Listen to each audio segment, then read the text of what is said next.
لقد من الله على المؤمنين إذ بعث فيهم رسولا من أنفسهم يتلو عليهم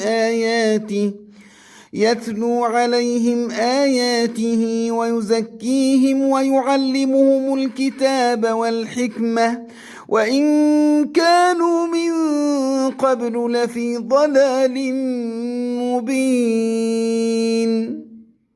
نصلي على رسول الله صلى الله عليه وسلم لأنه النعمة المسداة من رب العالمين، والنعمة تستوجب الشكر، وشكر نعمة بعثة رسول الله صلى الله عليه وسلم لنا هي كثرة الصلاة عليه.